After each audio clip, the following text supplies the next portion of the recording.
want to thank everybody for coming today. A month ago, we braved the elements when it was the coldest day of the year. A week ago, we braved the elements again, 40-mile-an-hour winds and a monsoon rain, and today we're here again in the cold. We're not here to ask for our bill to be passed. We're here to demand that H.R. 847 be marked up. Back in November, President Obama sent us a letter saying he supports health care for 9/11 responders. Last week's announcement that the administration does not support us was an outrage. His disingenuous words and actions, in my mind, were heinous. Over 830 men and women have died since 9/11 from their heroic actions. That is proof enough that we need long-term health care. The $150 million that they gave us in 2012 was a PR stunt.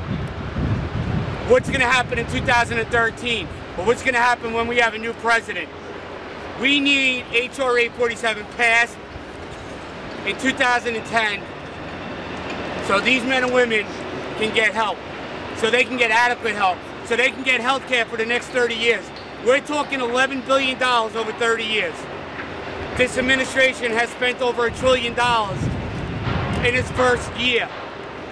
I cannot wrap my arms around it when I am told that $11 billion is a lot of money to them in Washington. You've insulted us for 8 years with your neglect and denial. But don't insult our intelligence when you tell us $11 billion is a lot of money to save lives over 30 years. I'm joined here today by those affected by 9/11.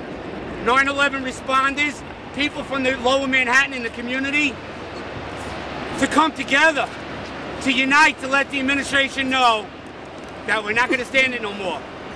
In this letter, the president says him and Michelle are thankful for our work. I don't think Michelle knows what's going on. I want to invite the First Lady to New York so she can meet with Jen McNamara and other widows, and that they can educate the First Lady on what the wives are going through. While their wives and their caretakers, they're doing dual roles, they're taking double duties, taking care of their husbands, and vice versa, husbands who have to take care of their wives. Michelle Obama, I invite you to New York to hear us. The New York delegation, while we appreciate your fighting and being our champion for us, you need to step it up. You need to be more aggressive, because we have waited 8.5 years and we have gotten nothing but political breadcrumbs, political rhetoric, and the same old politics 101 in D.C. Enough is enough. At what point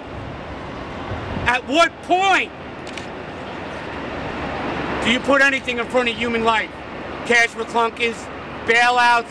Today, AIG's giving out $100 million in bonuses. Today, as I speak. That's an outrage. Bill Gates last week donated $10 billion. One man donated $10 billion. You're going to tell me the federal government can't pony up $11 billion over 30 years? Again, do not insult our intelligence. I lost half a foot, but I didn't lose half a brain. But what I lost in a body part, I gained in a bigger heart, because the men and women behind me are my brothers and sisters.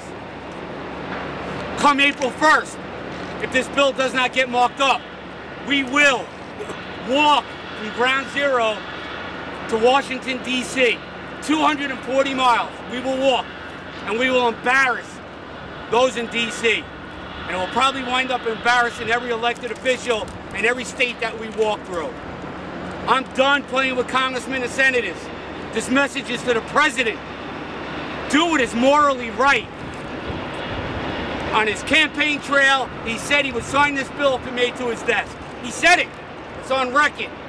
In November, he said he supports us. What has changed from now and November? I can tell you the only thing that hasn't changed are people are still dying. We just buried Brian McCulley last week. 42 years old. He had a 22-pound mass removed from his back. I can't make that up. 22 pounds, that's bigger than most small children. 42 years old, and he's a hero, and he died because of his 9/11 heroic actions.